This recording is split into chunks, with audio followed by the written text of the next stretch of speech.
എല്ലാം അന്വേഷണത്തിലേക്ക് പിടിക്കുന്നു. പോറ്റി ഉപയോഗിച്ച് ഇടതുപക്ഷ ജനാധിപത്യ മുന്നണി ഗവൺമെന്റിനെ തകർക്കാൻ ശ്രമിച്ചവർക്ക്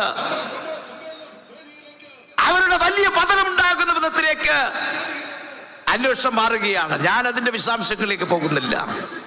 നമ്മുടെ ജാഥയുടെ ക്യാപ്റ്റൻ ജോസ് കെ മാണി, കോൺഗ്രസ് പാർട്ടിയുടെ ചെയർമാൻ, അദ്ദേഹം ആയിരക്കണക്കിന് ബഹുജനങ്ങളുടെ അകമ്പടിയോടുകൂടി ഈ കേന്ദ്രത്തിലേക്ക് എത്തിക്കൊണ്ടിരിക്കുകയാണ്.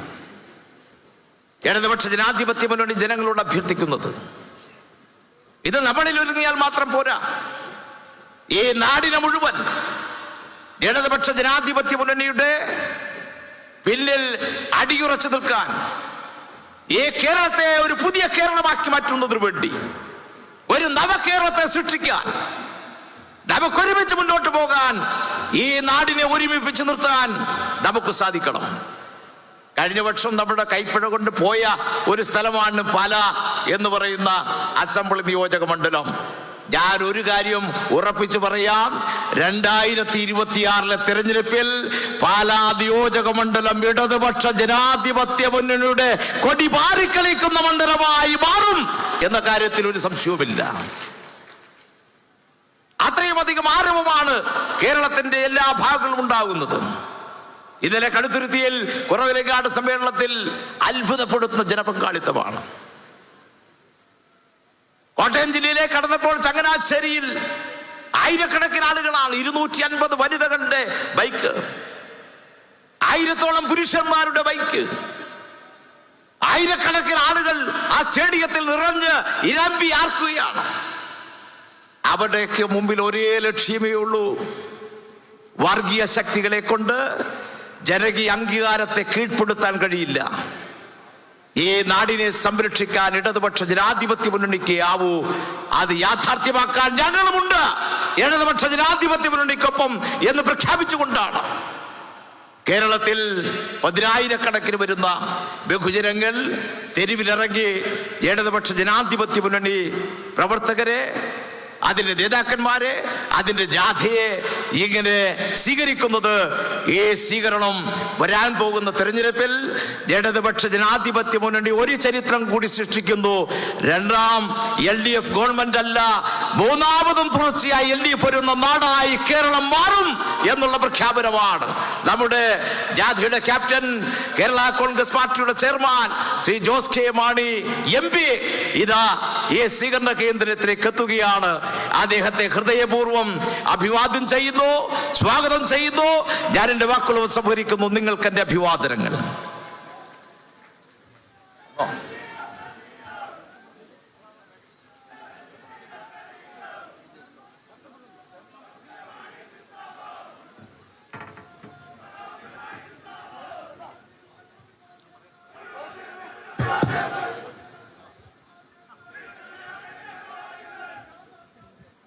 സ്നേഹം നിറഞ്ഞ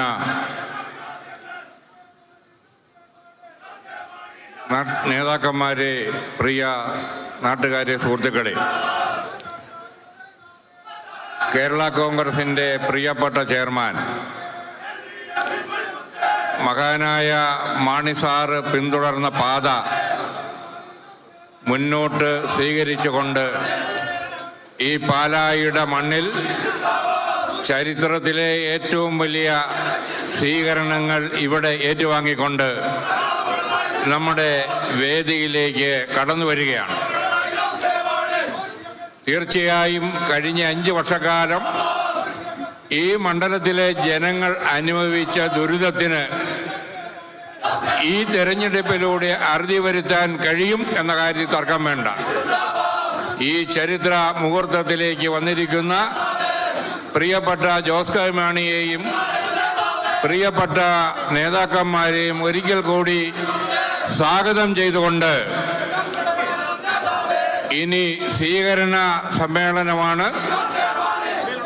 അത് സംസാരിച്ചു കഴിഞ്ഞാണ് സ്വീകരണം കൊടുക്കുന്ന പ്രധാനപ്പെട്ട ഓരോ പഞ്ചായത്തിലെയും പ്രധാനപ്പെട്ട നേതാക്കന്മാർ മാത്രമാണ്. അവര് മാലയുമായി ഇതിൻ്റെ അല്ലെങ്കിൽ സ്വീകരിക്കുന്നതിനായി ഈ ഫ്രണ്ടിലേക്ക് വന്ന് ഈ സൈഡിലേക്ക് നിൽക്കണം. കാരണം സമയം കളയാനാവില്ല. അതുകൊണ്ട് സ്വീകരിക്കാൻ തീരുമാനിക്കപ്പെട്ടവർ ഈ ഫ്രണ്ടിലേക്ക് വന്ന് സൈഡിലേക്ക് മാറി നിൽക്കണമെന്ന് അഭ്യർത്ഥിക്കുന്നു.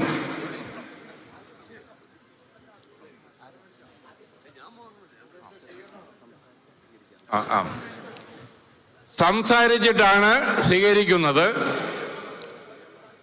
ആരാധനായ ചെയർമാൻ ജോസ് കെ മാണി MBA പാലായിലെ ജനങ്ങളെ അഭിസംബോധന ചെയ്തതിനു വേണ്ടി ആദരപൂർവം ക്ഷണിക്കുന്നു.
ഏറ്റവും ബഹുമാനായ യോഗത്തിന്റെ അധ്യക്ഷൻ ശ്രീ ലാലിച്ചൻ ജോർജ്, വേദിയിലുള്ള ഏറ്റവും ബഹുമാനരായ ജനപ്രതിനിധികൾ, പ്രിയപ്പെട്ട മന്ത്രി ശ്രീ റോഷി അഗസ്റ്റിൻ, ബഹുമാനായ എൻ്റെ സഹപ്രവർത്തകനുമായ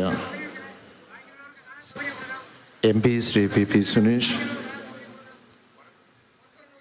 ബഹുമാനായ മുൻ MP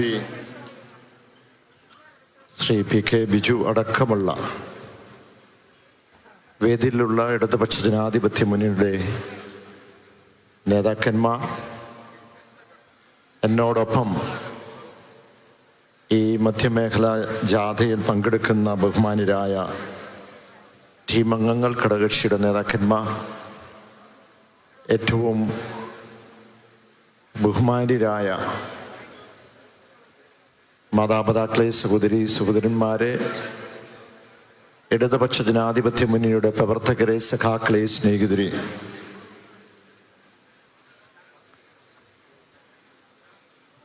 മൂന്ന് ദിവസം മുമ്പ് പത്തനംതിട്ട ജില്ലയിൽ ആറന്മുളയിൽ ബഹുമാനായ മുഖ്യമന്ത്രി സഖാവ് പിണറായി വിജയൻ ഉദ്ഘാടനം ചെയ്ത് പത്തനംതിട്ടയിലെ മുഴുവൻ നിയമസഭാ മണ്ഡലത്തിൽ കൂടെ കടന്ന് മിനിഞ്ഞാന്ന് കോട്ടയം ജില്ലയിലെ ചങ്ങനാശ്ശേരിയിലും കോട്ടയം നിയമസഭാ മണ്ഡലം പൂർത്തിയാക്കി ഇന്നലെ പുതുപ്പള്ളിയും ഏറ്റുമാനൂരും കടുത്തുരുത്തിയും വൈക്കവും പൂർത്തിയാക്കി ഇന്ന് പാലായിൽ എത്തിച്ചേർന്നിരിക്കുകയാണ്. പാലായിലെ ഈ യോഗത്തിന് ശേഷം 11:30 കാഞ്ഞിരപ്പള്ളി യോഗം ആരംഭിക്കേണ്ടതാണ്. ഉച്ചയ്ക്ക് മുമ്പ് കാഞ്ഞിരപ്പള്ളിയും അതിനുശേഷം പൂഞ്ഞാറിലുള്ള മുണ്ടക്കയത്തും പീരുമേട്ടിലും അതിനുശേഷം നെടുങ്കണ്ടത്ത് ആണ് ഇന്ന് സമാപിക്കേണ്ടത്. നമുക്ക് രാത്രി അവിടെ വൈകുന്നതിന് മുമ്പ്, അല്ലെങ്കിൽ രാത്രി ലേറ്റ് ആകുന്നതിന് മുമ്പ് അവിടെ എത്തേണ്ടതുമുണ്ട്. അതിനുശേഷം നാളെ അടിമാലിലും മറ്റ് പ്രദേശങ്ങളിലേക്ക് കടക്കുകയാണ്. കേരള സംസ്ഥാനത്തെ 140 നിയമസഭാ മണ്ഡലങ്ങളിലും ഇടതുപക്ഷ ജനാധിപത്യ മുന്നണിയുടെ നേതൃത്വത്തിൽ 3 മേഖലയായി നടക്കുന്ന ഈ ജാഥ ഒരു തരത്തിൽ പറഞ്ഞാൽ വലിയൊരു മുന്നേറ്റമാണ് ഇന്ന് നമ്മൾ കാണുന്നത്. ഞങ്ങൾ കടന്നുപോയ പ്രദേശങ്ങളിലെല്ലാം വളരെ ആവേശത്തോടു കൂടിയാണ് ജനങ്ങൾ നൽകിയ ഒരു പ്രതികരണം. ഇവിടെ ഈ പ്രതികരണം വെളിപ്പെടുത്തുന്നത് മറ്റൊന്നുമല്ല. ഈ വരുന്ന നിയമസഭാ തെരഞ്ഞെടുപ്പിൽ തീർച്ചയായും ഇടതുപക്ഷ ജനാധിപത്യ മുന്നണി ഒരു തുടർഭരണത്തിലേക്കും ഇടത് സർക്കാരിൻ്റെ മൂന്നാം ഭരണത്തിലേക്കും ചെന്നെത്തും എന്നൊന്ന് വലിയ തെളിവാണ്. കോട്ടയം ജില്ലയിൽ സംബന്ധിച്ചിടത്തോളം കഴിഞ്ഞ പ്രാവശ്യം ഉണ്ടായതിനേക്കാൾ കൂടുതൽ നില മെച്ചപ്പെടുത്തും എന്നുള്ളതിനും സംശയമില്ല. ഇവിടെ വന്ന് കയറിയപ്പോൾ കുരിശുപള്ളി ജംഗ്ഷൻ മുതൽ ഇവിടെ ഈ ജംഗ്ഷൻ വരെ ലാളംപാലം വരെ നിറഞ്ഞു കവിഞ്ഞ വഴിയോരങ്ങളിലെല്ലാം നമ്മുടെ പ്രവർത്തകരും സാധാരണക്കാരും ഈ ജാഥയെ ആവേശത്തോടുകൂടി സ്വീകരിക്കുകയുണ്ടായി. ഇവിടെ വന്നിരിക്കുന്ന മുഴുവൻ സഖാക്കളെയും ഇടതുപക്ഷ ജനാധിപത്യ മുന്നണി പ്രവർത്തകരെയും മാതാപിതാക്കളെയും സഹോദരന്മാരെയും ഹൃദയം കൊണ്ട് ഞാൻ ആദ്യമായി അഭിവാദ്യം ചെയ്യുകയാണ്. ഞാൻ ഇവിടെ നിൽക്കുമ്പോൾ എവിടെ തുടങ്ങണം എവിടെ അവസാനിപ്പിക്കണം എന്നെനിക്കറിയില്ല. പക്ഷെ വന്നു കയറിയപ്പോഴേ PK ബിച്ചു എന്നോട് പറഞ്ഞു അധികം സംസാരിക്കരുത്, കാരണം കാഞ്ഞിരപ്പള്ളിയിലുള്ള ആ സമ്മേളനം അവിടെ ആരംഭിച്ചു കഴിഞ്ഞു. ഒരു 12:15 മുമ്പെങ്കിലും അവിടെ ക്യാപ്റ്റൻ എത്തിയെങ്കിലേ ഉള്ളൂ, ഇല്ലെങ്കിൽ ആ യോഗം അവസാനിച്ച് പോകും എന്ന് പറയുകയുണ്ടായി. അതുകൊണ്ട് തന്നെ എവിടെ തുടങ്ങണം എവിടെ അവസാനിപ്പിക്കണം എന്ന് എനിക്കറിഞ്ഞുകൂടാ, കാരണം വളരെയധികം കാര്യങ്ങൾ പറയാനുമുണ്ട്. ഞാൻ ഇവിടെ നിൽക്കുമ്പോൾ വളരെ വൈകാരികമായി ആണ് ഞാൻ നിൽക്കുന്നത്. കാരണം പാലാ എന്ന് പറയുന്നത് എൻ്റെ മണ്ണാണ്, ഞാൻ ജനിച്ച സ്ഥലമാണ്, എൻ്റെ നാടാണ്, എൻ്റെ പ്രദേശമാണ്. അതുകൊണ്ട് തന്നെ വളരെ വികാരത്തോടു കൂടിയാണ് ഞാനിവിടെ നിൽക്കുന്നത്. പാലായെ ലോകത്തുള്ള എല്ലാ മലയാളികൾക്കും അവർക്കെല്ലാം ഒരു വികാരമാക്കി, അവരുടെ എല്ലാം ഒരു അടയാളമാക്കി മാറ്റിയ, രാഷ്ട്രീയമായി മാറ്റിയ KM മാണി സാറിൻ്റെ മുമ്പിൽ ഞാൻ പ്രണാമം അർപ്പിക്കുകയാണ് ആദ്യമായിട്ട്. കാരണം ഇന്ന് ലോകം മുഴുവൻ പാലാ ഏത് എന്ന് ചോദിച്ചാൽ പാലായെ അടയാളപ്പെടുത്താൻ അവർക്കെല്ലാവർക്കും കഴിയും. അത് പാലാ നേടിയ നേട്ടവും പാലാ നേടിയ പാരമ്പര്യവും സംസ്കാരവും ആണ് നമ്മളെ മുന്നിലേക്ക് നയിച്ചിരിക്കുന്നത്. പക്ഷെ പലപ്പോഴും നമുക്ക് കാണുവാൻ കഴിയുന്നത്, ഇന്ന് നമ്മൾ മുന്നോട്ട് ഈ പ്രചരണവുമായി നമ്മൾ കേരള സംസ്ഥാനത്ത് പോകുമ്പോൾ ഒരു കാര്യം വളരെ വ്യക്തമാണ്.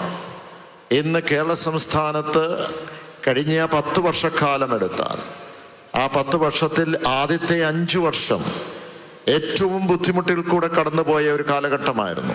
എല്ലാവരും ഇവിടെ പറഞ്ഞു കഴിഞ്ഞു കാണും.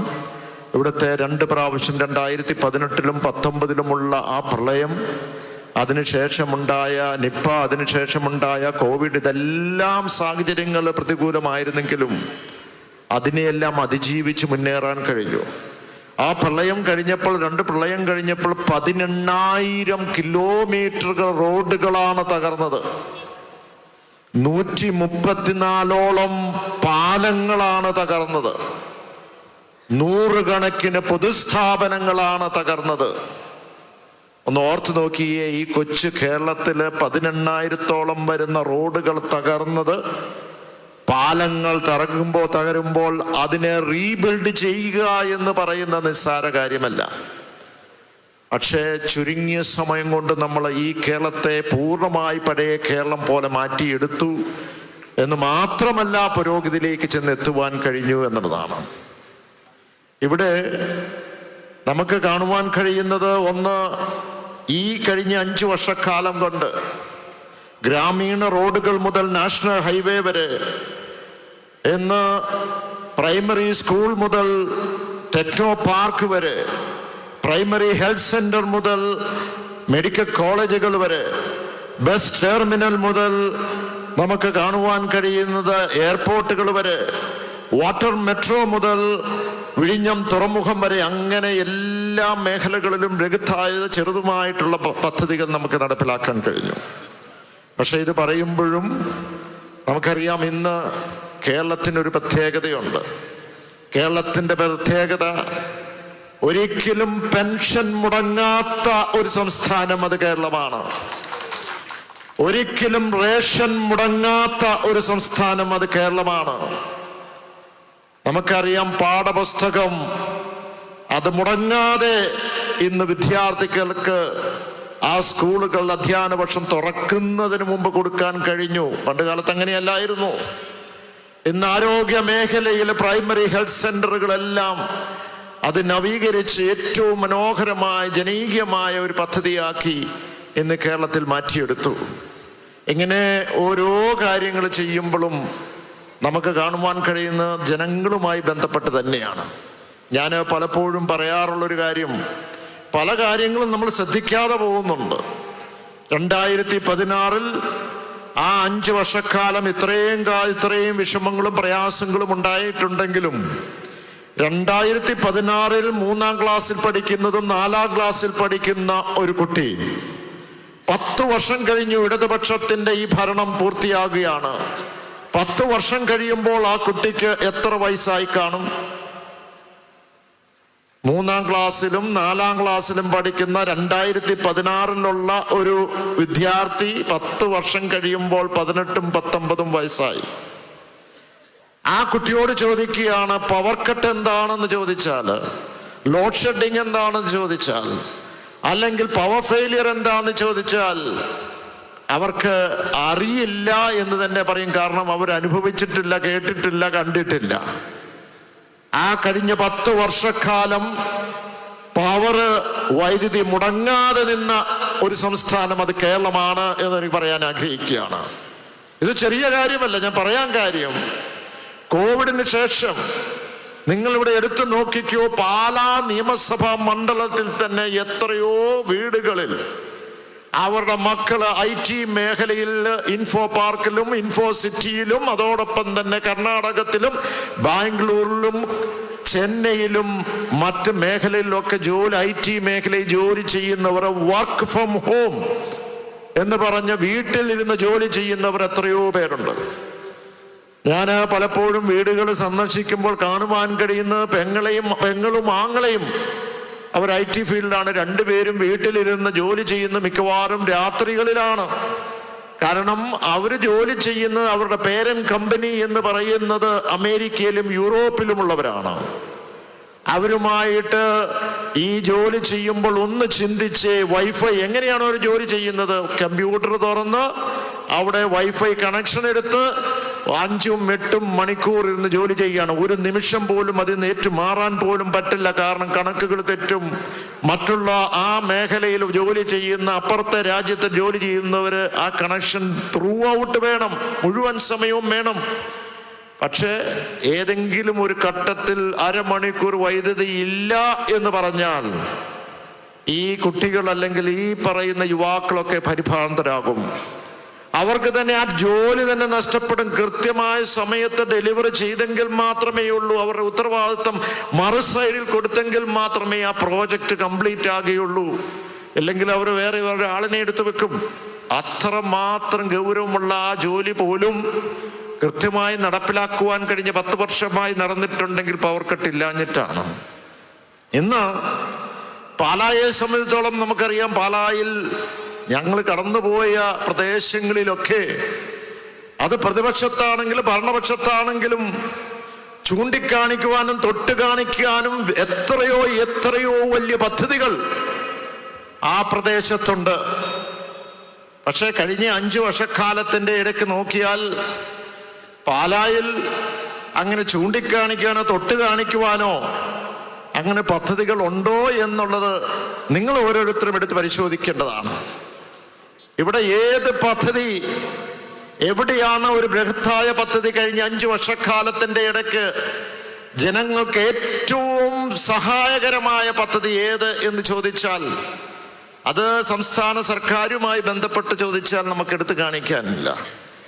കഴിഞ്ഞ ഒരു 50 വർഷക്കാലം കൊണ്ട് പാലായാക്കി മാറ്റുകയും ഏറ്റവും നമ്പർ 1 നിയമസഭാ മണ്ഡലം വികസനത്തിന്റെ കാര്യത്തിൽ ഒരു മോഡലാക്കി മാറ്റിയിട്ടുണ്ടെങ്കിൽ അതിന്റെ പിന്നിൽ വളരെയധികം കഠിനാധ്വാനമുണ്ട്.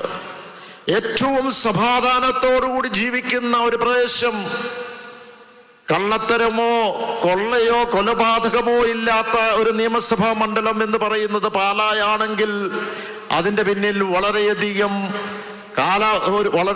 വർഷങ്ങളോളമുള്ള ശ്രമമുണ്ട്. ഇന്ന് അതെല്ലാം മാറി ആ വികസനം എന്നുള്ള പേര് മാറി പോവുകയാണ്. ഞാൻ ആരെയും കുറ്റപ്പെടുത്തുവാനല്ല, പക്ഷെ ഏതെങ്കിലും കാരണത്താൽ ഒരു വികസനം നടത്തി എന്നുണ്ടെങ്കിൽ, ഇനി ഏതെങ്കിലും കാരണത്താൽ, പലപ്പോഴും പറയാറുള്ളത് എന്താണ്, ഇവിടെയുള്ള പാലായുമായി ബന്ധപ്പെട്ടുള്ള വികസനത്തിന്റെ കാര്യത്തിൽ, അപ്പോൾ എൻ്റെ വീടിൻ്റെ മുമ്പിൽ കൂടെയുള്ള ഹൈവേ ഒരു ബൈപ്പാസ് റോഡാണ്. അങ്ങേ അറ്റത്ത് ചെല്ലുമ്പോൾ അവിടെ ഒരു വീട് മാറ്റി അത് മരിയൻ സെന്ററിനെ അവിടെ നിന്ന് നേരെ ആക്കേണ്ടതുണ്ട്. ആയിട്ടില്ല. 7 വർഷം കഴിഞ്ഞു, 90% പൂർത്തിയാക്കി. ഇപ്പുറത്ത് റിവർ വ്യൂ റോഡുണ്ട്.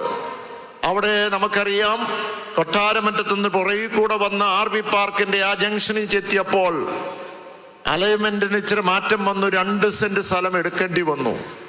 ഇപ്പോൾ 7 വർഷക്കാലം കഴിഞ്ഞു, അതെടുക്കാൻ കഴിയാതെ പോയി. കളരിയമ്മാക്കം പാലവുമായി ബന്ധപ്പെട്ട്, എൻ്റെ അപ്രോച്ച് റോഡുമായി ബന്ധപ്പെട്ട് എന്താണ് അവിടെ സംഭവം ഉണ്ടായത്?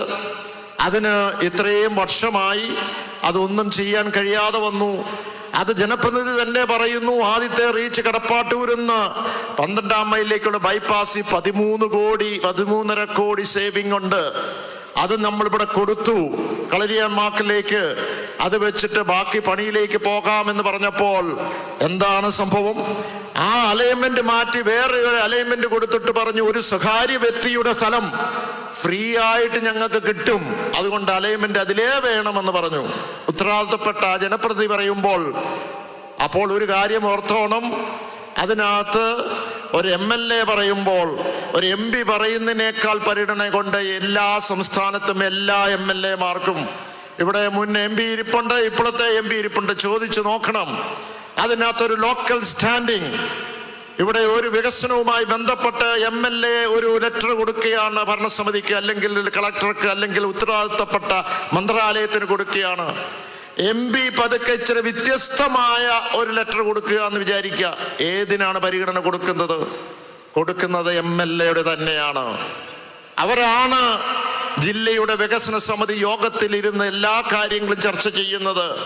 അവലോകന യോഗത്തിൽ അവരാണ് പങ്കെടുക്കുന്നത്. അവിടെയാണ് മുഴുവൻ ഉദ്യോഗസ്ഥരുമായി ചർച്ച ചെയ്യുന്നത്. ഈ സ്ഥലവുമായി ബന്ധപ്പെട്ട് അവര് സൗജന്യമായി കിട്ടും എന്ന് പറഞ്ഞപ്പോൾ അവിടെ പോയി ഉദ്യോഗസ്ഥരും അവിടെയുള്ള നാട്ടുകാരും അന്വേഷിച്ചു കഴിഞ്ഞപ്പോൾ പറഞ്ഞു, അങ്ങനെ ഒരു സ്ഥലവുമില്ല, അങ്ങനെ ഒരു വ്യക്തിയുമില്ല. അപ്പൊ എന്താണ് ലക്ഷ്യമിടുന്നത്? അപ്പോൾ പറയുന്നത് 90% എൻ്റെ അപ്പൻ പൂർത്തിയാക്കിയ ഒരു സ്ഥലം, ആ 10% ഞാൻ ഞെരുക്കിക്കൊല്ലാൻ ശ്രമിക്കുമോ? പറയുമ്പോൾ, കള്ളം പറയുമ്പോൾ കുറച്ചുകൂടെ വിശ്വസനീയമായ കാര്യങ്ങൾ പറയണ്ടേ? അതല്ലേ വേണ്ടത്. ഞാൻ ആരെയും ആക്ഷേപിക്കാൻ വേണ്ടി പറയുന്നതല്ല. എനിക്ക് അദ്ദേഹമായി നല്ല സൗഹൃദമുണ്ട്. നിങ്ങൾ കണ്ടു കാണും, പലപ്പോഴും പൊതുവായിട്ട് കാണുമ്പോഴൊക്കെ ഞങ്ങൾ ഇരുന്ന് ചിലപ്പോൾ മിനിറ്റുകളോളം സംസാരിക്കാറുമുണ്ട്. എന്നാൽ എന്നോടൊന്ന് ചോദിക്കണ്ടേ, ജോസ് കെ മാണി, ഇങ്ങനെ ഒരു വിഷയമുണ്ട്, അങ്ങനെയാണെങ്കിൽ നമുക്ക് പോകാം, നമുക്ക് ചർച്ച ചെയ്യാം, ഇങ്ങനെയാ വേണ്ടത് എന്ന് പറയണ്ടേ? പറഞ്ഞോ? അതുമാത്രമല്ല, നിങ്ങളെടുത്ത് പരിശോധിച്ച് നോക്കുക, ഈ വികസന പദ്ധതികളൊക്കെ ചർച്ച ചെയ്യുന്നത് വികസന സമിതിയിലാണ്, ജില്ലാ വികസന സമിതിയിലാണ്. കളക്ടർ വിളിച്ചു കൂട്ടുകയാണ് എല്ലാ മാസവും. ഈ വികസന സമിതിയിൽ എന്നെങ്കിലും എവിടെയെങ്കിലും ഇത് അവതരിപ്പിച്ചിട്ടുണ്ടോ? അവതരിപ്പിക്കാൻ കഴിയില്ല, കാരണം പോയിട്ടില്ല എന്നുള്ളതാണ്. ഞാൻ ആക്ഷേപിക്കുകയല്ല. ഈ 5 വർഷക്കാലം ഞാൻ മിണ്ടാതിരുന്നു. എന്നെ ആക്ഷേപിച്ചു, എന്നെ കള്ളത്തരം പറഞ്ഞ് വ്യക്തിഹത്യ ചെയ്യുവാൻ എത്രയോ ആളുകൾ സ്ഥിരമായിട്ടിരുന്നു. അതൊന്നും എനിക്ക് പ്രശ്നമല്ല. ഞാൻ ഇതിലേ കേട്ട് അതിലേ വിടും, കാരണം ഞാൻ ചെയ്യുന്നത് എന്താണെന്ന് എനിക്കറിയാം. അപ്പോൾ ഈ ബൃഹത്തായ പദ്ധതികൾ നടപ്പിലാക്കേണ്ടത് നമ്മുടെ എല്ലാവരുടെയും ആവശ്യമാണ്. ഇപ്പോൾ പറയും, ഞങ്ങള് വികസനം പഞ്ചായത്തിലേക്ക് ഞങ്ങൾ വിടുന്നത്. അത് ടൗണിൽ മാത്രം പോരാ, ശരിയാണ്, പഞ്ചായത്തിലേക്ക് വിട്ടു. അത് തന്നെയാണ് KM മാണി സാറും ചെയ്തത്, ഞങ്ങളും ചെയ്തത്. ഏറ്റവും കൂടുതൽ വികസന പദ്ധതി PMGSY MP എന്ന നിലയ്ക്ക് നമ്മുടെ പ്രാദേശിക ഗ്രാമീണ റോഡുകളുമായി ബന്ധപ്പെട്ട് ഈ സംസ്ഥാനത്ത് ലോക്സഭയിലും രാജ്യസഭയിലും ഉള്ളപ്പോൾ ഏറ്റവും കൂടുതൽ ഞങ്ങൾക്ക് കൊടുക്കാൻ കഴിഞ്ഞു. അത് ഏറ്റവും കൂടുതൽ പാലായി കൊടുക്കാൻ കഴിഞ്ഞു. ഇന്ന് സെൻട്രൽ റോഡ് ഫണ്ടുമായി ബന്ധപ്പെട്ട രാമൂരത്ത് നിന്ന് കൂത്താട്ടുകുളത്തേക്കും മറ്റ് പ്രദേശങ്ങളിലേക്കും ഒക്കെയുള്ളത് ഇന്ന് അത് സെൻട്രൽ റോഡ് ഫണ്ട് BMBC ആദ്യമേ അവതരിപ്പിക്കുന്നത് പാലാ നിയമസഭാ മണ്ഡലത്തിലേക്കാണ്, ഈ സംസ്ഥാനത്ത് തന്നെ. ഇനി അതെടുത്ത് നോക്കുകയാണെങ്കിൽ ഇപ്പോൾ കടനാട് പഞ്ചായത്തും ഭരണങ്ങാനത്ത് പഞ്ചായത്തും അതൊക്കെ 3 ലെവലിലേക്കും മേലുകാവിലേക്കുമൊക്കെ ആ BMBC ചെയ്ത കൊല്ലപ്പള്ളിയിൽ നിന്നുമൊക്കെയുള്ള അല്ലെങ്കിൽ അവിടുന്ന് നേരെ നീലൂര് കൂടി മേലുകാവിലേക്കുള്ള റോഡുകൾ എടുത്തു നോക്കിയാൽ അന്നത്തെ MLA ചെയ്തതാണ്, KM മാസ്റ്റർ ചെയ്തതാണ്. അതിൻ്റെയൊക്കെ പിതൃത്വമെടുത്തോട്ടെ, കുഴപ്പമില്ല. അതെല്ലാം ഗ്രാമീണ വികസനമാണ്. അവിടെ ചെന്ന് ഞാൻ ഇരിക്കുക ഒരു യോഗത്തിൽ, ഒരു പള്ളിയുടെ ഒരു പൊതുയോഗത്തിൽ പ്രസംഗിക്കുകയാണ്. ഞാൻ അവിടെ പറഞ്ഞത് ഇത്രയേ ഉള്ളൂ. ആ പൊതുയോഗത്തിൽ അവിടെ ഇരുന്ന് സംസാരിച്ചപ്പോൾ ഞാൻ പറഞ്ഞു, നമുക്ക് ഈ പ്രദേശത്തിലേക്ക് ടൂറിസം കൊണ്ടുവരണം. അവിടെ ഇലവീഴ പൂഞ്ചിറ എന്ന് പറയുന്ന ഒരു ടൂറിസ്റ്റ് സ്പോട്ട് നമുക്ക് കൊണ്ടുവരാൻ കഴിഞ്ഞിട്ടുണ്ട്. ആ സ്പോട്ട് കൊണ്ടുവരാൻ കഴിഞ്ഞിട്ടുണ്ടെങ്കിൽ അതിന് തുടക്കം കുറിച്ചതും അവിടെ ഒരു തടാകം നിർമ്മിച്ചതും ആ പറയുന്നത് അത് KM മാൻസാർ ഉള്ളപ്പോഴാണ്. ഞാനും വന്ന് ലോക്സഭ MP ആയിരുന്നു. ഇതിനു വേണ്ടി ഇതിന്റെ പിന്നിൽ ഇതിന്റെ പേപ്പർ വർക്കുകളൊക്കെ വളരെയധികം ചെയ്ത ഒരു വ്യക്തിയാണ്. അപ്പോൾ അത് പറഞ്ഞതിന് ശേഷം ഞാൻ താഴോട്ടിറങ്ങി, ഞാൻ പോവുകയുണ്ടായി. തിരിച്ച് ഇദ്ദേഹം കയറി നിന്നിട്ട് പറയും, പച്ചക്കള്ളമാണ് ആ പോയ ആള് പറഞ്ഞത്. എന്താണ് പച്ചക്കള്ളം? അവിടെ ഉണ്ടായിരുന്ന ആ ടൂറിസ്റ്റ് സ്പോട്ടുകളും ഇല്ലിക്കല്ലും അത് ഞാൻ കൊണ്ടുവന്നതാണ്. ആയിക്കോട്ടെ, കുഴപ്പമില്ല. അദ്ദേഹം കൊണ്ടുവന്നത് എന്താണെന്നറിയാമോ? അങ്ങോട്ടുള്ള റോഡ്, ആ റോഡ് ആ ഘട്ടത്തിൽ അവിടെ അത് ASM TSുമായി സുപ്രീം കോടതിയിൽ അത് കേസുമായി കോൺട്രാക്ടർ പോയി അത് മാറ്റിവെക്കേണ്ടി വന്നു. ഇടതുപക്ഷ സർക്കാരിന്റെ കാലത്ത് തന്നെ അത് റീടെൻഡർ ചെയ്ത് അത് പണിത് പൂർത്തിയാക്കി. അതാണ് അദ്ദേഹം പറയുന്നത്. പക്ഷേ അവിടെയുള്ള ആ ടൂറിസ്റ്റ് സ്പോട്ടും അവിടെയുള്ള തടാകവും അവിടെയുള്ള ആ നവീകരണ പദ്ധതികളെല്ലാം ചെയ്തത് നമ്മുടെ കാലഘട്ടത്തിലാണ്. അതാ എപ്പോഴാണ് ചെയ്തത്? അത് ചെയ്ത് ഇടതുപക്ഷം ഭരിച്ചുകൊണ്ടിരുന്നപ്പോൾ, അവര് ഭരണത്തിലിരുന്നപ്പോൾ അത് വന്ന് ഉദ്ഘാടനം ചെയ്ത് മാണി സാറിന്റെ സാന്നിധ്യത്തിൽ മാത്യു T തോമസ് അന്ന് മന്ത്രിയായിരുന്നപ്പോഴാണ്. ഞാനത് അന്ന് ഈ പറഞ്ഞ ഉദ്ഘാടനം ചെയ്തതിന്റെ ഈ ഫോട്ടോയും കാര്യങ്ങളും ഇലവീഴ പൂഞ്ചിറ നവീകരണ പ്രവർത്തികളുടെ പൂർത്തീകരണം 2018 ഫെബ്രുവരി 13 ചൊവ്വാഴ്ച രാവിലെ 10:30 എന്ന് പറഞ്ഞ ഈ നോട്ടീസ് നിങ്ങൾ കണ്ടാൽ മനസ്സിലാകും എന്തിനാ ഈ നുണയെല്ലാം പ്രചരിപ്പിക്കുന്നത്. ചെയ്തോട്ടെ, എടുത്തോട്ടെ. അപ്പോൾ ഗ്രാമീണ വികസന പദ്ധതികളെല്ലാം ഈ പ്രദേശങ്ങളിൽ, അത് പൂവണ്ണിയിൽ, അവിടെ മീനച്ചിലായാലും എലിക്കുളത്തായാലും എവിടെയായാലും നമ്മൾ ഏറ്റെടുത്തിട്ടുണ്ട്. അത് അദ്ദേഹം ചെയ്യണം. പക്ഷെ ചൂണ്ടിക്കാണിക്കാൻ എന്താ ഉള്ളത്? ആരെങ്കിലും എന്തെങ്കിലും ചെയ്യുമ്പോൾ ആക്ഷേപങ്ങളല്ലേ? ഇവിടെ Indian institute of information technology IIIT എന്ന് പറഞ്ഞ് വലവൂര്, എനിക്കറിഞ്ഞുകൂടാ, പലരും കരൂര് മേഖലയിലുള്ളവർക്കറിയാം. അതൊരു ഇൻസ്റ്റിറ്റ്യൂട്ട് 18 എണ്ണം MHRD ministry of human resource എന്ന് പറഞ്ഞ വിദ്യാഭ്യാസ വകുപ്പിന്റെ കേന്ദ്രത്തിന്റെ കീഴിലുള്ളതാണ്. സംസ്ഥാന സർക്കാരിനും അതിന് ഷെയറുണ്ട്. എത്ര കോടി രൂപയാണ്? 300 കോടി രൂപയാണ്. എത്ര കുട്ടികൾ അവിടെ ഇപ്പൊ പഠിക്കുന്നത്? 2500 കുട്ടികളാണ്. എന്താണ് അതിന്റെ പ്രത്യേകത? വിവരസാങ്കേതിക വിദ്യയുമായി ബന്ധപ്പെട്ട JEE മെയിൻ എക്സാം എഴുതി ഇവിടെ ബെർലിനിൽ പഠിക്കുന്ന കുട്ടികളൊക്കെ ഈ എക്സാമും കൂടിയാണ് എഴുതുന്നത്. അതിൻ്റെ റാങ്കിൽ നിന്നാണ് കുട്ടികളെ നല്ല മിടുക്കന്മാരായിട്ടുള്ളവരെ എടുക്കുന്നത്. ഇന്ന് 20 കോടി രൂപയുടെ മൾട്ടിനാഷണൽ കമ്പനിയുടെ റിസർച്ച് അവിടെ നടക്കുകയാണ്. ഇന്ന് ഇന്ത്യയിൽ നമ്പർ 1 ആയിട്ട് ആ സ്ഥാപനത്തിനെ റേറ്റ് ചെയ്തിരിക്കുന്നു. 2 മാസക്കാലം മുമ്പ് കേന്ദ്ര ധനകാര്യമന്ത്രി നേരിട്ട് ആ സ്ഥാപനത്തിലേക്ക് ഈ വലവൂര് കൊച്ചു ഗ്രാമത്തിൽ അവരവിടെ വന്നു. എന്തിനാണ്? നമ്പർ 1 ആണ്, ഒന്ന് പരിശോധിക്കാനാണ്.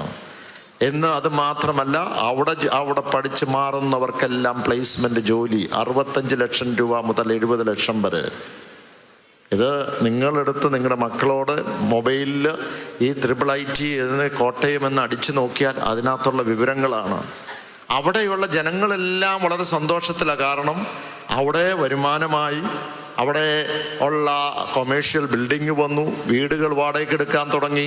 ഇവിടെയുള്ള വ്യാപാരികളോട് ചോദിച്ചാൽ പറയും, എല്ലാ ദിവസവും ഏതാണ്ട് 500ഓളം വിദ്യാർത്ഥികൾ ഇവിടെ വന്ന് ഈ വ്യാപാര മേഖലയിൽ ഷോപ്പിംഗ് നടത്തിയിട്ടാണ് തിരിച്ചു പോകുന്നത്. എൻ്റെ ഒരു ആഗ്രഹം അവിടെ ഒരു ഇൻഫോസിറ്റി എന്ന് പറഞ്ഞ ടെക്നോ പാർക്ക് പോലെ, എറണാകുളത്തുള്ള ഇൻഫോ പാർക്ക് പോലെ ടെക്നോ പാർക്ക് പോലെ ഒരു ഇൻഫോ സിറ്റി ആരംഭിക്കണമെന്നുള്ളതാണ്. ഞാൻ സാധാരണ രീതി അത് പ്രഖ്യാപിക്കാറില്ല.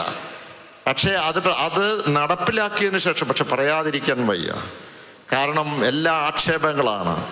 ആ ഇൻഫോ സിറ്റി എന്ന് പറയുന്നിടത്ത് അതിനു വേണ്ടി 50 ഏക്കർ സ്ഥലം വേണം. ആളുകളൊക്കെ കൊടുക്കാൻ തയ്യാറാണ്. ആദ്യമായിട്ട് 5-10 ഏക്കർ എടുത്തിട്ട് ഇന്ന് ഇൻ പ്രിൻസിപ്പിൾ സംസ്ഥാന സർക്കാർ എഗ്രി ചെയ്തു. ആളുകൾ വന്ന് സ്ഥലം നോക്കി അതിൻ്റെ ഫീസിബിലിറ്റി പഠിച്ചു. കിൻഫ്രാവത് എടുക്കാമെന്ന് ഇൻ പ്രിൻസിപ്പിൾ എഗ്രി ചെയ്തിരിക്കുകയാണ്. ആ സ്ഥലം അല്ലെങ്കിൽ ആ പ്രദേശം ഒരു ഇൻഫോ സിറ്റി ആയി മാറിയാൽ, ഞാൻ പറയട്ടെ, പാലായുടെ അല്ല കോട്ടയം ജില്ലയുടെ അതിൻ്റെ മുഖച്ഛായ തന്നെ മാറും എന്നുള്ളതാണ്. അതിന് സംശയമില്ല. എത്രയോ വലിയ ഒരു വികസനമാണ്. ഞാനൊരു സ്വപ്നം കാണുന്ന ആളാണ്. ആ സ്വപ്നം യാഥാർത്ഥ്യമാക്കുവാൻ ഏറ്റവും കൂടുതൽ വലിയ പബ്ലിസിറ്റി ഇല്ല ചെയ്യുന്നത്. പക്ഷെ സങ്കടം വന്നു. ഇതുപോലൊരു യോഗത്തിൽ 5 വർഷക്കാലം മുമ്പ് തെരഞ്ഞെടുപ്പ് വന്നപ്പോൾ എന്ത് സാധനമാണ് ജോസ് കെ മാണി കൊണ്ടുവന്നത്? പട്ടിക്ക് മുഴുവൻ തേങ്ങ കിട്ടിയ ഒരു സ്ഥാപനമാണ് എന്നത്. നിങ്ങൾ പറ, അത് വേണ്ടായിരുന്നോ എന്നുള്ളത് നിങ്ങൾ പറ. ഈ അടുത്ത നാളിൽ നമുക്കറിയാം, ഈ ആശുപത്രിയുമായി ബന്ധപ്പെട്ട്, പാലാ ജനറൽ ആശുപത്രിയുമായി ബന്ധപ്പെട്ട് എത്രയോ വികസനം കെ മാൻ സാർ ചെയ്തു.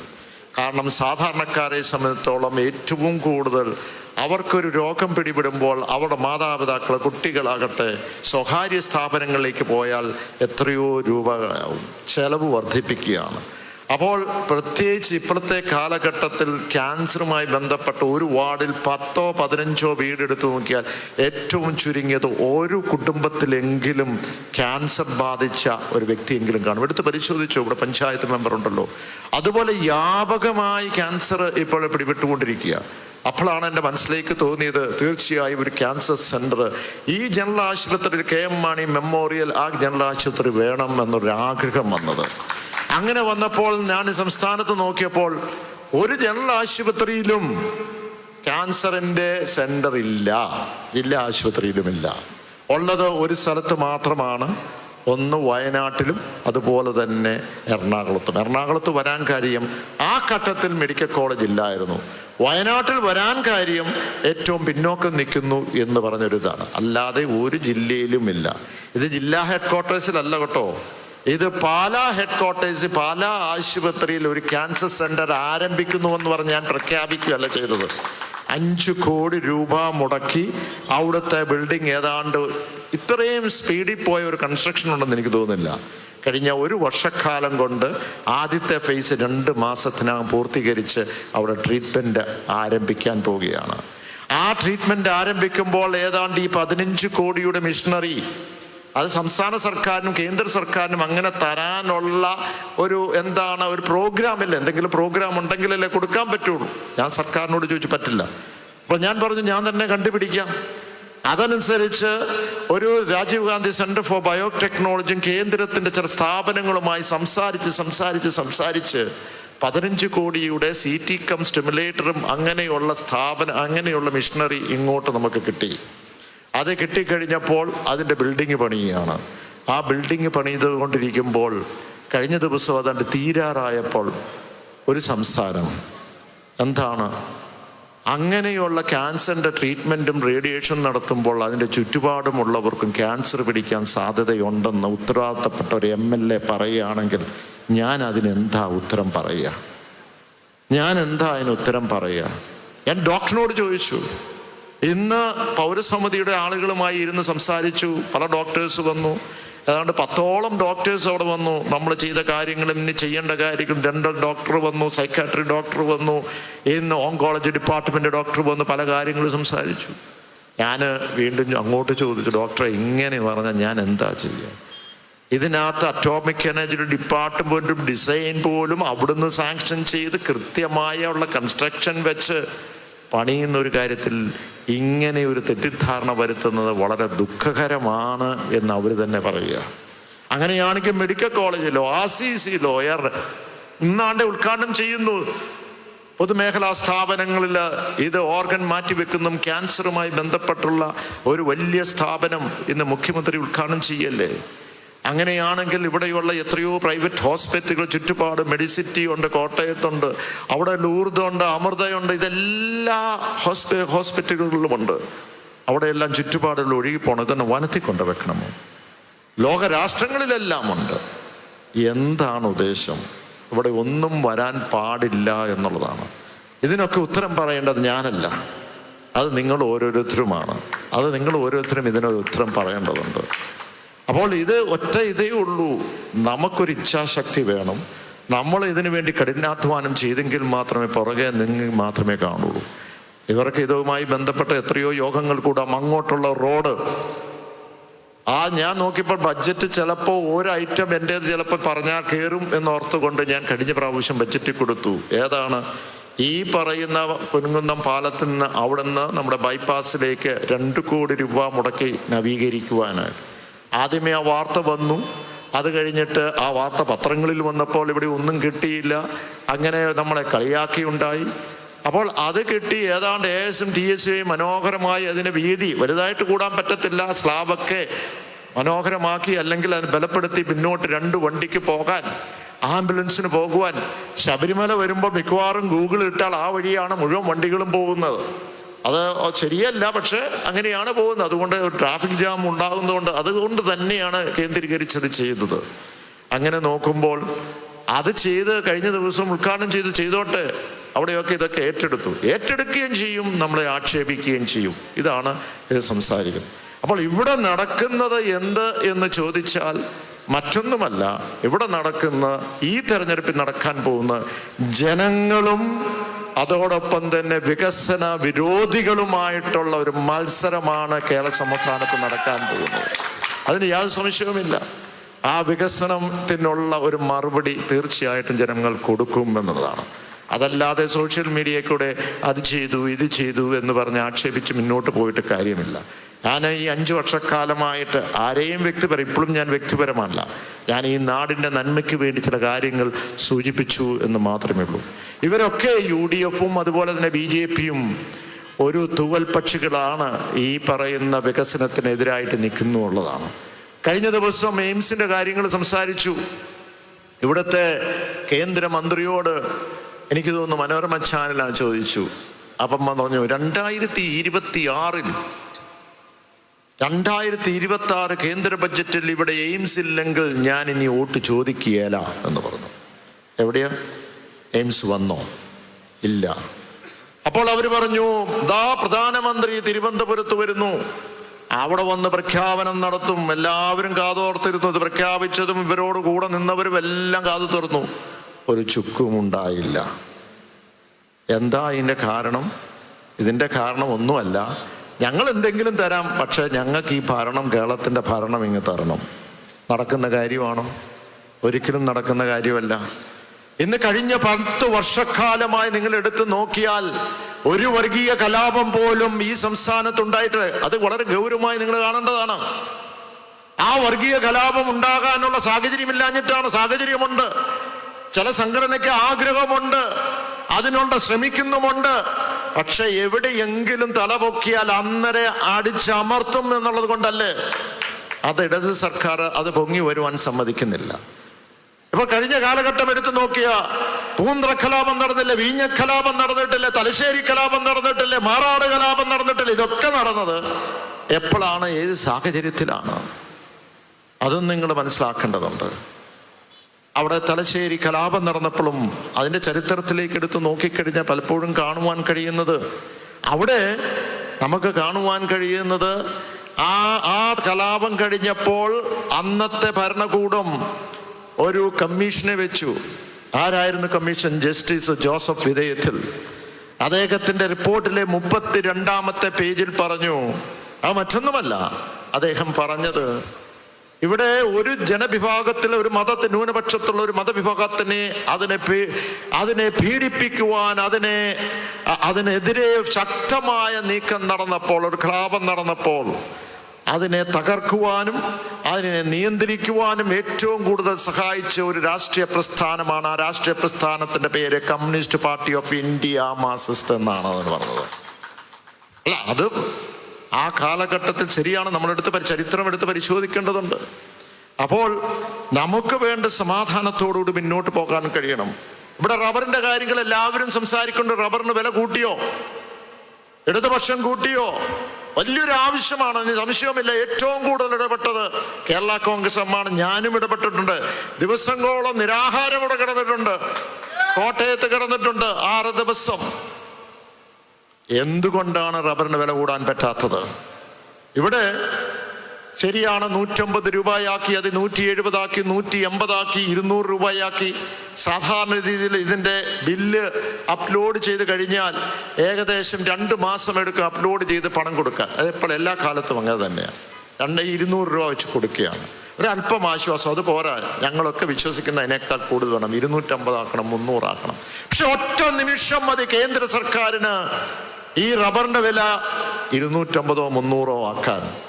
അവരുടെ നയത്തിൽ ഒരു മാറ്റം വരുത്തിയാൽ മതി. എന്താണ് നയം? നമുക്കറിയാം, ഈ പറയുന്ന സ്വാഭാവിക റബ്ബറിന്റെ ഇമ്പോർട്ടിന്റെ ഡ്യൂട്ടി അത് കുറയ്ക്കുകയുണ്ടായി.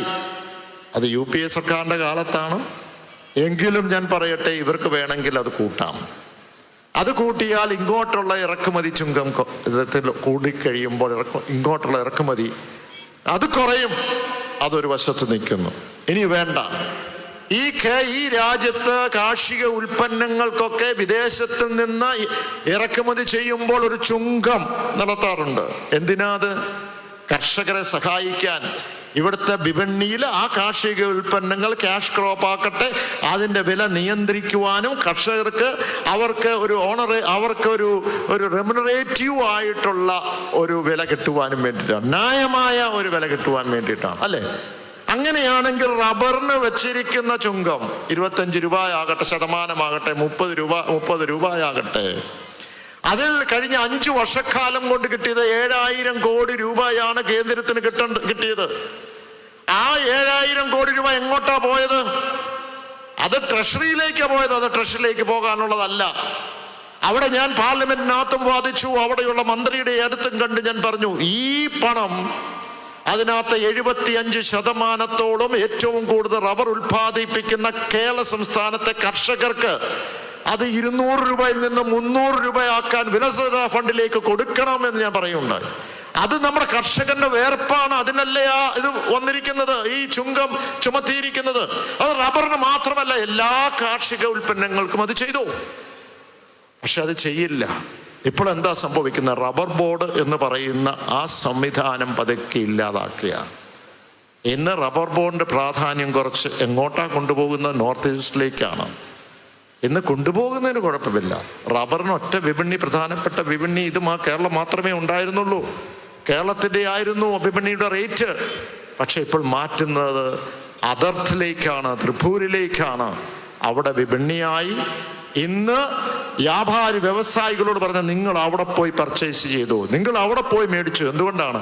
അവിടുന്ന് കൽക്കട്ടയിലേക്ക് വരുവാനും ഫാക്ടറിയിലേക്ക് വരുവാനും അവരുടെ വ്യവസായ മേഖലയ്ക്ക് വരുവാൻ ട്രാൻസ്പോർട്ടേഷൻ കോസ്റ്റിൽ 1 കിലോയ്ക്ക് 15 രൂപ കുറയും. അപ്പോൾ എന്ത് സംഭവിക്കും? അവിടെയാകും വിപണി, അവിടെയാകും വരവും ചെലവും.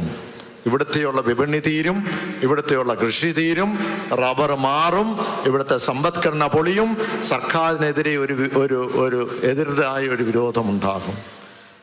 അപ്പോൾ ഞാൻ ചുരുക്കട്ടെ, എവിടെയാണോ ഒരു പൊളിറ്റിക്കൽ ആയിട്ട് രാഷ്ട്രീയമായ നേട്ടമുണ്ടോ അവിടെയുള്ളൂ അവരെ സഹായിക്കൂ എന്ന് പറഞ്ഞാൽ എന്താണ്? നമ്മൾ തിരിച്ചറിയണം. പലരും ഇന്ന് ആ ബാനറിൽ വരുന്നുണ്ട്, ഞങ്ങളെല്ലാം ചെയ്തു തരാം.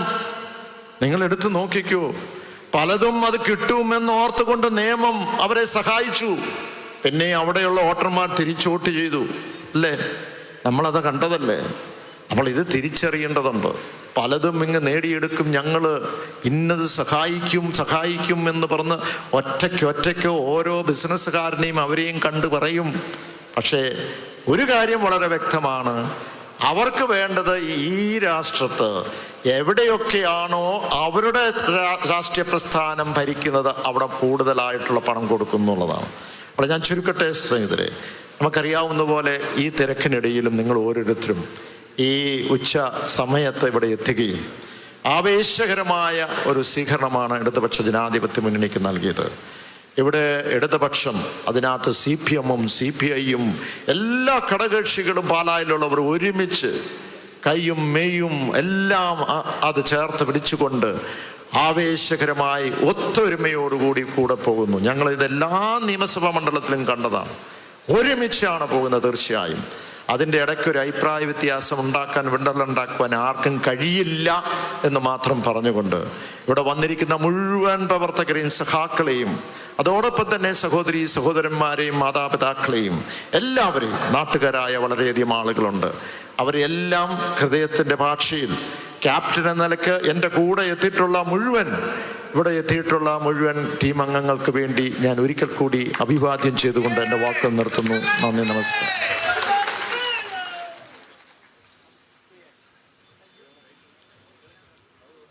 ആരും ഇറങ്ങിപ്പോകരുത്. 5 മിനിറ്റ് കൊണ്ട് അവസാനിക്കുകയാണ്. ജാഥാ ക്യാബിനറ്റ് സ്വീകരണമാണ്. സ്വീകരിക്കേണ്ടവരെല്ലാം ഫ്രണ്ടിലേക്ക് വന്ന് നിൽക്കണം. അതിൻ്റെ പേര് വിളിക്കുന്നതിന് വേണ്ടി CPMൻ്റെ ഏരിയ സെക്രട്ടറി സജേഷ് ശശിയെ ക്ഷണിക്കുന്നു.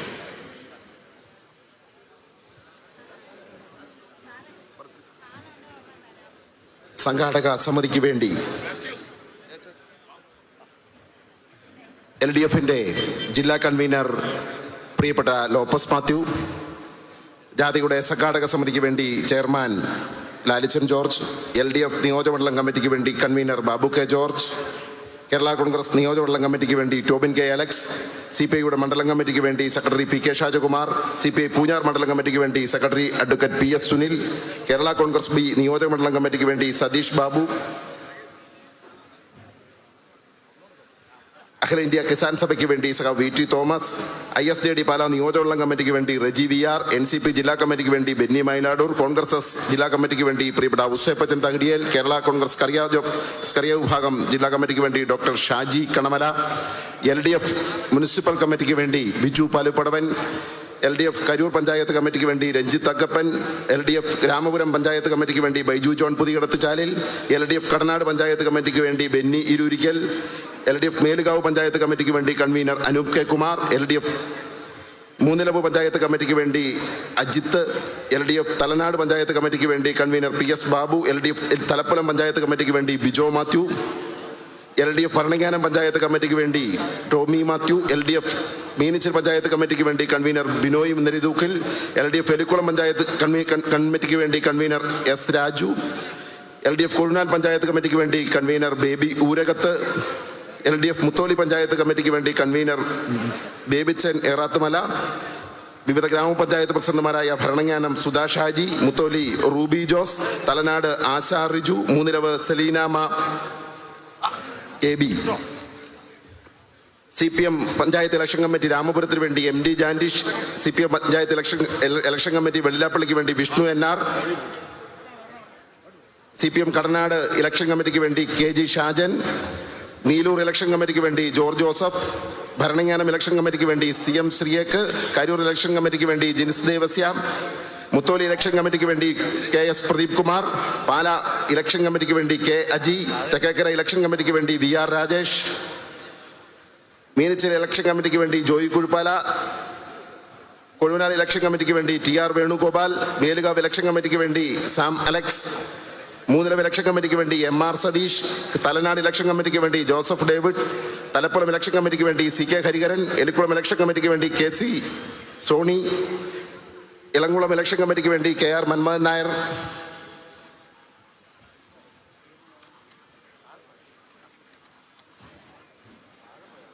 കേരള കോൺഗ്രസ് രാമപുരം മണ്ഡലം കമ്മിറ്റിക്ക് വേണ്ടി പ്രസിഡന്റ് സണ്ണി പൊരുന്നക്കോട്ട്, കേരള കോൺഗ്രസ് മേലുകാവ് മണ്ഡലം കമ്മിറ്റിക്ക് വേണ്ടി ടിനോ മാത്യു, കേരള കോൺഗ്രസ് മൂന്നിലവ് മണ്ഡലം കമ്മിറ്റിക്ക് വേണ്ടി ടൈറ്റസ് പുന്നപ്പനാൽ, കേരള കോൺഗ്രസ് തലനാട് മണ്ഡലം കമ്മിറ്റിക്ക് വേണ്ടി സലീം യാക്രക്കൽ, കേരള കോൺഗ്രസ് തലപ്പുറം കമ്മിറ്റിക്ക് വേണ്ടി സുഭാഷ് വലിയമംഗലം, കേരള കോൺഗ്രസ് ഭരണങ്ങാനം കമ്മിറ്റിക്ക് വേണ്ടി ആനന്ദ് ചെറുവള്ളിൽ, കേരള കോൺഗ്രസ് കരൂർ മണ്ഡലം കമ്മിറ്റിക്ക് വേണ്ടി കുഞ്ഞുമോൻ മാടപ്പാട്ട്, കേരള കോൺഗ്രസ് ജില്ലാ കമ്മിറ്റിയുടെ vice president Prasad P, Kerala Congress Mutholi മണ്ഡലം കമ്മിറ്റിക്ക് വേണ്ടി മാത്തുക്കുട്ടി മാത്യു, കേരള കോൺഗ്രസ് കൊഴുനാൽ മണ്ഡലം കമ്മിറ്റിക്ക് വേണ്ടി സണ്ണി നായിപ്പുരയിടം, കേരള കോൺഗ്രസ് എലിക്കുളം മണ്ഡലം കമ്മിറ്റിക്ക് വേണ്ടി ടോമി കപ്പലുമാക്കൽ, കേരള പ്രവാസി Congress Kuwait unit president Suneesh Mathew, CPI Karoor local കമ്മിറ്റിക്ക് വേണ്ടി KB Santhosh, CPI Ramapuram local കമ്മിറ്റിക്ക് വേണ്ടി PA Murali, CPI Kadanad local കമ്മിറ്റിക്ക് വേണ്ടി secretary KS Mohanan, CPI Bharananganam local കമ്മിറ്റിക്ക് വേണ്ടി VV Vijayan, CPI Meenachil local കമ്മിറ്റിക്ക് വേണ്ടി സോമിച്ചൻ ജോർജ്, CPI എലിക്കുളം ലോക്കൽ കമ്മിറ്റിക്ക് വേണ്ടി സഖാവ് VV Harikumar, CPI Elikkulam local കമ്മിറ്റിക്ക് വേണ്ടി സഖാവ് VV Harikumar, CPI Kozhuvanal local കമ്മിറ്റിക്ക് വേണ്ടി KP Suresh, CPI Mutholi local കമ്മിറ്റിക്ക് വേണ്ടി ജോമോൻ ആന്റണി, CPI പാല ലോക്കൽ കമ്മിറ്റിക്ക് വേണ്ടി TR സലീൻ, CPI മേലുകാവ് ലോക്കൽ കമ്മിറ്റിക്ക് വേണ്ടി Shaji Joseph, CPI Moonnilavu local കമ്മിറ്റിക്ക് വേണ്ടി PR Manoj, CPI Thalanad local കമ്മിറ്റിക്ക് വേണ്ടി KK സഞ്ജു, CPI തലപ്പുറം ലോക്കൽ കമ്മിറ്റിക്ക് വേണ്ടി P രാധാകൃഷ്ണൻ നായർ,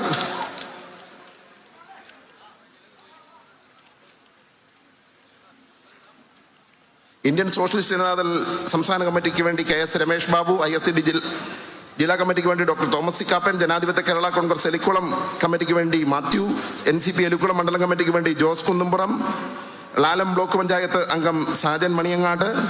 ഒട്ടനവധി ആളുകൾ ജാഥ ക്യാപ്റ്റനെ സ്വീകരിക്കുന്നതിന് വേണ്ടി എത്തിയിട്ടുണ്ട്. മറ്റ് ജാഥ ക്യാപ്റ്റനെ വേണ്ടി സ്വീകരിക്കാൻ എത്തിയിരിക്കുന്ന മുഴുവൻ ആളുകളും ജാഥ ക്യാപ്റ്റനെ സ്വീകരിക്കണമെന്ന് സ്നേഹപൂർവ്വം അഭ്യർത്ഥിക്കുന്നു.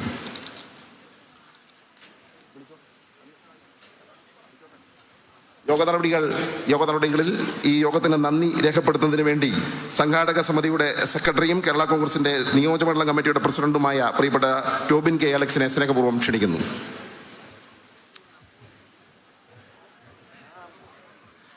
ഈ മഹാസമ്മേളനത്തിന്റെ അധ്യക്ഷൻ സഖാവ് ലാലിച്ചൻ ജോർജ്, ഇവിടെ സന്നിഹിതരായിരിക്കുന്ന ഇടതുപക്ഷ ജനാധിപത്യ മുന്നണിയുടെ ബഹുമാന്യരായ നേതാക്കളെ, സഖാക്കളെ, സഹോദരന്മാരെ, ഇടതുപക്ഷ ജനാധിപത്യ മുന്നണിയുടെ ചരിത്രത്തിൽ, പാലായുടെ രാഷ്ട്രീയ ചരിത്രത്തിൽ ഒരു പുത്തൻ ഏട് എഴുതി ചേർത്തുകൊണ്ട് ഇടതുപക്ഷ ജനാധിപത്യ മുന്നണിയുടെ ബഹുമാന്യരായ നേതാക്കന്മാർ പ്രിയപ്പെട്ട ശ്രീ ജോസ് കെ മാണിയുടെ നേതൃത്വത്തിലുള്ള മധ്യമേഖലാ ജാഥ പാലായില് കടന്നു വന്നിരിക്കുകയാണ്.